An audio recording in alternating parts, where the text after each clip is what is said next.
My HOA president was a tyrant.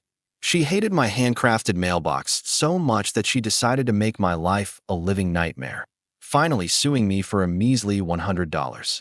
She and the HOA board dragged me to court, smirking and confident, thinking they would make an example out of me. They thought they had me cornered, but they made one fatal mistake. They never bothered to read the name of the presiding judge on the court documents. They had no idea they were about to plead their ridiculous case directly to my wife. Stay tuned to see how a petty $100 fine led to the complete and total downfall of a corrupt HOA. There's a certain kind of peace you chase your whole life. For me, that peace was supposed to be found in a quiet little house on a street named after a tree, in a neighborhood called Maple Creek Estates. It was the culmination of 40 years of hard work, of saving, of dreaming. I'm a woodworker by trade, or at least I was. Now, in retirement, it's more of a passion. My hands, weathered and calloused, know the language of oak and cedar better than they know English. My wife, Sarah, and I had bought this house to finally exhale. She had a demanding job in the city's legal system, a world of sharp suits and sharper arguments. And our new home was meant to be her sanctuary, a place where the only briefs she had to read were the ones about what kind of flowers to plant. Our house was a modest but lovely single-story home with a sprawling oak tree in the front yard. It had good bones, as they say, and I planned to give it a soul. We moved in during the late spring, when the world was in bloom and the air smelled of possibility and freshly cut grass. Our neighbors seemed pleasant enough, offering a friendly wave or a nod as I tinkered in the garage. We received a welcome packet from the Homeowners Association, a thick binder filled with rules and regulations. I skimmed it, noted the basics. Keep the lawn tidy, no abandoned cars, trash cans out of sight. It all seemed reasonable, the standard price you pay for living in a place that promises to maintain its charm and property values. I signed the paperwork, paid our dues, and thought nothing more of it. That was my first mistake. The HOA was run by a woman named Brenda. I first met her about a month after we moved in. I was in my driveway, sanding down a piece of beautiful red cedar, the raw material for my first project for the new house, a mailbox. The standard issue metal box the builder had installed was functional, but soulless. I was going to craft something special, something with character. Suddenly, a shadow fell over my workbench. I looked up to see a woman in her late 50s, with a severe haircut and a visor pulled down so low it practically touched the tip of her nose. She was holding a clipboard. "Your mark, correct? The new owner of number 42, she said. It wasn't a question, it was an accusation. "That's me," I said, offering a friendly smile and wiping my dusty hands on my jeans. "And you are?" "I am Brenda, the president of the Maple Creek Estates Homeowners Association," she announced, as if she were declaring herself queen. Her eyes weren't on me, but were scanning my property, my garage, my half-finished project. Her gaze was like that of a hawk searching for a field mouse. "A pleasure to meet you, Brenda," I said, my smile faltering slightly. "The bylaws state that all major projects or external modifications must be approved by the Architectural Review Committee prior to commencement," she stated flatly, tapping her clipboard with a pen. "What exactly is this?" I was a bit taken aback. "This? It's going to be our new mailbox. Just giving it a personal touch, you know." Brenda sniffed, a short, sharp sound of disapproval. A personal touch is often a direct violation of Section 7, subsection C, uniformity and aesthetic cohesion. The approved mailbox is the Toughbox Model 3B, available in beige, taupe, or grayish. Your creation will need to be submitted for review. Don't install it until you receive written approval.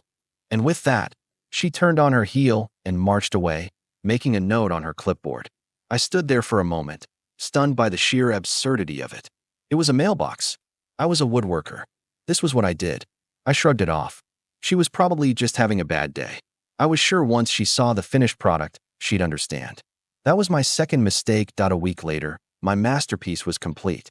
It was a beautiful thing, crafted from that rich red cedar, with dovetail joints and a small, hand-carved maple leaf on the side, a nod to our new neighborhood. I sealed it against the weather and installed it proudly at the end of our driveway. It looked fantastic. It had character.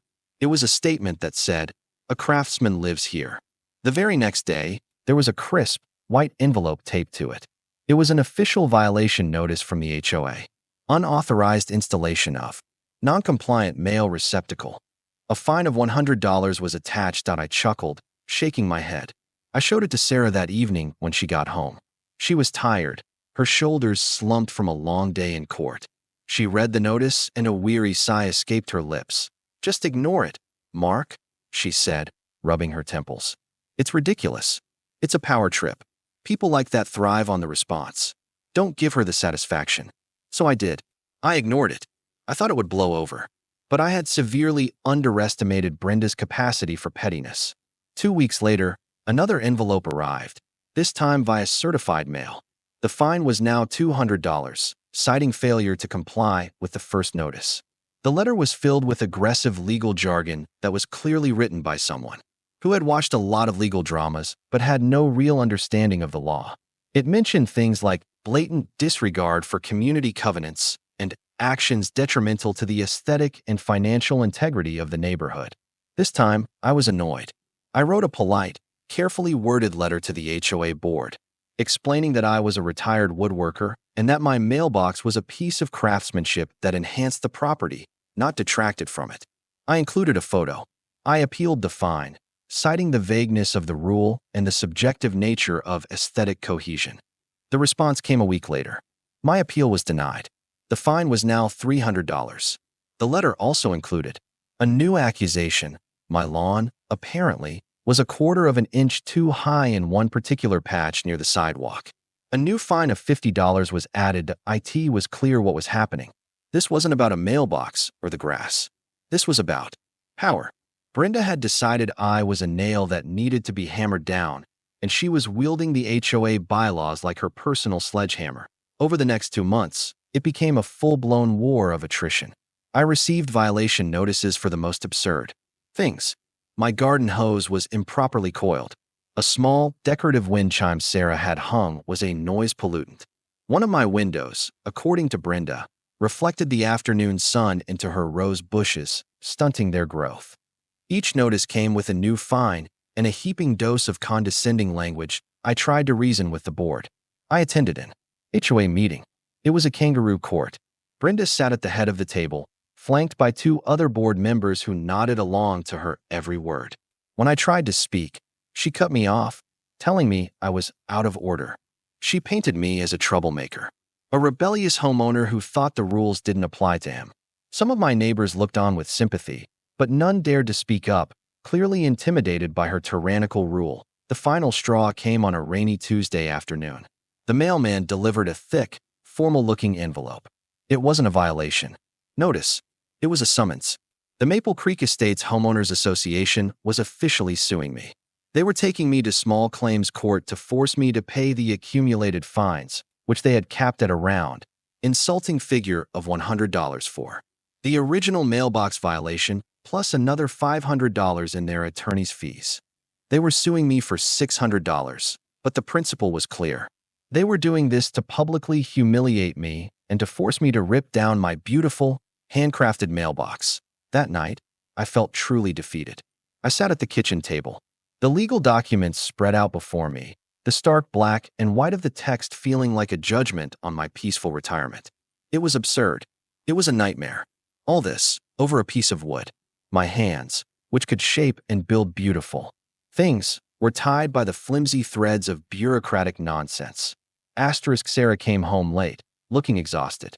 She saw the papers on the table and the look on my face. "What's this, honey?" she asked softly, placing her briefcase on the counter. "She did it, Sarah," I said, my voice hoarse. "Brenda, the HOA, they're suing us. They're actually taking us to court over the mailbox." Sarah's posture changed. The weariness in her shoulders was replaced by a rigid stillness. She picked up the summons, her eyes, trained to scan documents for the smallest detail, moved swiftly across the page. She was silent for a full minute, her expression unreadable. I expected anger, frustration, another weary sigh. I was prepared for her to say we should just pay it, to make it all go away. But that's not what happened. Instead, a small, slow smile crept onto her face. It was a smile I recognized. It wasn't a happy smile. It was the smile she got when a cocky opposing counsel in one of her cases made a fatal, arrogant mistake. "Oh, Mark," she said, her voice a low, dangerous purr. "Oh, this is not just a mistake. This is a gift." I was confused. "A gift? Sarah, they're suing us. We'll have to hire a lawyer. It's a huge headache." She looked up from the paper, her eyes sparkling with a fierce, cold light. "No, we won't have to hire a lawyer. And it's not a headache. It's an opportunity." She tapped a specific line on the document with her finger. "Look here. Look at where they filed. The county courthouse. Small claims division." She then pointed to another line near the bottom of the page. "And look here, Mark. Look at the name of the presiding judge assigned to this case." I leaned in, squinting at the fine print.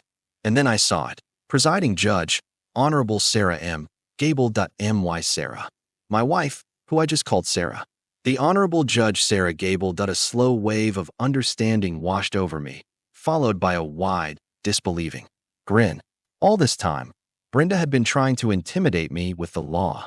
She had no idea that she had just voluntarily delivered herself into the very heart of the law itself, a domain where my wife wasn't just a participant, but the one who wielded the gavel. "Oh," I said, the single word carrying a universe of meaning. "Oh, wow." Sarah's smile widened. "Brenda wanted to play hardball, Mark. She just didn't realize she was stepping onto the field at Yankee Stadium to face the home team. Let them have their day in court. In fact, I insist on it." The day of the court hearing was a spectacle. I decided to represent myself. When we arrived, Brenda and the HOA's lawyer, a smug-looking man named Barry who looked like he got his law degree from a cereal box, were already there. They were whispering and laughing, pointing at me as I sat alone at the plaintiff's table. Brenda was dressed in a power suit, looking supremely confident, like a predator who had finally cornered her prey. The bailiff's voice boomed through the room. "All rise. The court of the Honorable Judge Sarah Gable is now in session." I watched Brenda's face as Sarah walked out and took her seat on the bench. The sequence of emotions was a cinematic masterpiece. First, there was a flicker of confusion. She looks familiar, kind of glance. Then, her eyes widened as she connected the face on the bench with the woman she'd seen getting out of the car in my driveway. This was followed by a wave of disbelief, her mouth opening slightly. Finally, pure, unadulterated panic set in. The color drained from her face. She looked at her lawyer, who was staring, dumbfounded. She looked at me, and I gave her a simple, polite nod. Sarah surveyed the room, her face a perfect mask of judicial neutrality. When her eyes met mine, there was no sign of recognition, only the professional calm of a judge addressing a defendant. "We are here to hear case number SC 7432, the Maple Creek Estates Homeowners Association versus Mark Peterson. Are both parties ready to proceed?" she asked, her voice echoing with authority. Barry, the lawyer, scrambled to his feet, his earlier smugness completely gone. Your Honor, there may be a conflict of interest here," he stammered. Sarah raised an eyebrow. "A conflict of interest, counsel? Please elaborate for the court." "Well, the defendant, Mr. Peterson, we believe he is known to you personally, Your Honor." "Of course he is," Sarah said calmly. "He's my husband. It's a matter of public record, a fact that a competent legal professional would have discovered with a simple background check before filing a frivolous lawsuit that has now wasted this court's valuable time." Brenda looked like she was about to faint. Barry the lawyer was sweating profusely. Sarah continued, her voice like ice. "Given my relationship with the defendant, I will of course be recusing myself from rendering a final judgment. However, before I pass this case to another judge, I am obligated to review the filing to ensure it has merit. And counsel, from what I see here, this case is not only frivolous, it appears to be a textbook example of harassment and malicious prosecution." She picked up the file. "Let's review. The HOA is suing my husband for $100 over the installation of a custom-built mailbox." She paused, letting the words hang in the air. A mailbox which, according to the defendant's unanswered appeal letter included in this file, is a piece of handcrafted art. The HOA bylaws, which I took the liberty of reviewing last night, state that all modifications must be aesthetically cohesive. This term is so vague as to be legally unenforceable. It is a subjective standard being used, it would appear, to target and harass a specific resident. She then turned her attention directly to a pale-faced Brenda. Ms. Brenda Miller, as president of the HOA, you are the lead plaintiff in this matter. This court has seen numerous cases of HOA overreach, but this one is particularly egregious. You have levied fine after fine for comical infractions, from the coiling of a garden hose to the supposed sun reflection properties of a window pane. You have ignored a resident's good faith attempts to communicate and have instead chosen to use your position of minor authority to wage a personal vendetta. She put the file down. This lawsuit is a gross abuse of the legal process. It is dismissed with prejudice. This means you cannot file it again. Brenda and Barry looked relieved for a split second. But Sarah wasn't finished. Furthermore, she said, her voice dropping, I am ordering the HOA to pay for the defendant's legal fees. Since he represented himself, the court will calculate his lost time and preparation at the standard paralegal rate. That will be $1,500, payable to Mr. Peterson within 30 days. Brenda gasped. Moreover, Sarah continued, given the evidence of targeted harassment presented in these filings, I am referring the Maple Creek Estates HOA to the state's Attorney General's office for a full investigation into your board's practices, your financial records, and potential violations of the Fair Housing Act. This court has zero tolerance for suburban tyrants who believe a position on a volunteer committee makes them a feudal lord. She finally struck the gavel. The sound cracked through the silent room like a gunshot. This hearing is adjourned. The aftermath was glorious. The HOA was forced to write me a check for $1,500, which I cashed with immense satisfaction. But that was just the beginning. The Attorney General's investigation was a hornet's nest. They found years of sloppy bookkeeping, misappropriated funds for Brenda's personal landscaping projects, and a pattern of intimidation against multiple homeowners who were too scared to speak up. Brenda was forcibly removed as president and faced her own legal troubles over the embezzled funds. The entire HOA board was dissolved and a new one was elected, composed of reasonable people who promptly rewrote the bylaws to be clear, fair, and focused on actual community well-being, not aesthetic totalitarianism. The first official act of the new HOA board was to send me a letter. It was an apology. They also designated my mailbox as a historical landmark of the community, a symbol of the end of the Brenda regime. I never did take it down. In fact, the following weekend, I built a matching handcrafted birdhouse and mounted it right on top. It was beautiful, and every time I went to get the mail, I'd smile, thinking about how a petty lawsuit over $100 ended up costing a tyrant everything. All because she never bothered to find out who her new neighbor was married to. She wanted a war over the rules, and she got it. She just didn't realize she was bringing a clipboard to a gavel fight. And in the court of law, as in life, the house always wins, especially when you live in it.